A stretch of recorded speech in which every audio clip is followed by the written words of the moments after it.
रुको, स्क्रॉल मत करना। ये भर्ती मिस करी तो बड़ा पछताओगे, क्योंकि उत्तर प्रदेश में एक बहुत अच्छी वैकेंसी आ चुकी है। आइए देखते हैं डिटेल नोटिफिकेशन लैपटॉप स्क्रीन पर। उत्तर प्रदेश में विधान भवन मतलब जहां विधानसभा बैठती है, वहां विधान भवन रक्षक एवं विधान भवन अग्नि रक्षक के कुल 170 पदों पर ट्रिपल एससी के माध्यम से विज्ञापन संख्या 9/2026 का प्रकाशन 10 अप्रैल 2026 को हुआ था। जिन छात्रों के द्वारा यूपी पैट 2025 की परीक्षा दी गई थी, वे इसकी मुख्य परीक्षा के लिए पात्र होंगे। आवेदन जो प्रारंभ हो रहे हैं वो 9 जून 2026 को हो रहे हैं और आवेदन की अंतिम तिथि है 29 जून 2026। परीक्षा कुल 100 प्रश्नों की होगी 2 घंटे के लिए और नेगेटिव मार्किंग 1/4 की होगी।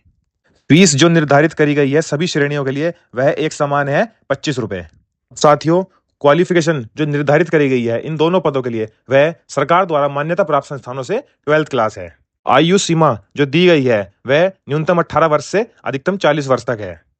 अब जिसका हर किसी को इंतजार होता है कि आखिरकार इन दोनों पदों के लिए वेतन कितना है, यानी कि तनख्वाह कितने मिलने वाली है, तो मैं आपको बता दूं ये दोनों पद लेवल 3 के लिए जिनका न्यूनतम वेतन 21,700 प्लस डीए और प्लस अन्य भत्ते रहेंगे। ये यूपी कांस्टेबल के समकक्ष है बिल्कुल।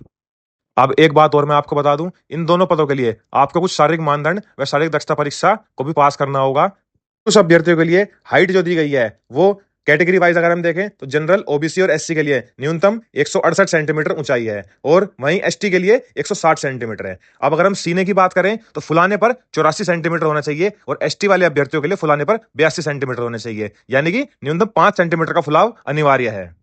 वहीं महिला अभ्यर्थियों के लिए न्यूनतम शारीरिक मानदंड देखे जाएं तो हाइट जो महिला अभ्यर्थियों के लिए दी गई है, अब कैटेगरी वाइज हम देखते हैं, जनरल, ओबीसी और एससी के लिए न्यूनतम ऊंचाई जो दी गई है 152 सेंटीमीटर है और वहीं एसटी अभ्यर्थियों के लिए न्यूनतम ऊंचाई 147 सेंटीमीटर है और यहाँ पर महिलाओं का वजन दिया गया है वो न्यूनतम 45 से अधिकतम 58 किलोग्राम तक होना चाहिए।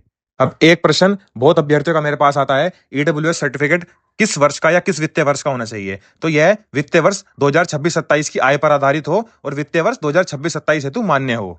वीडियो को ज्यादा से ज्यादा शेयर करो।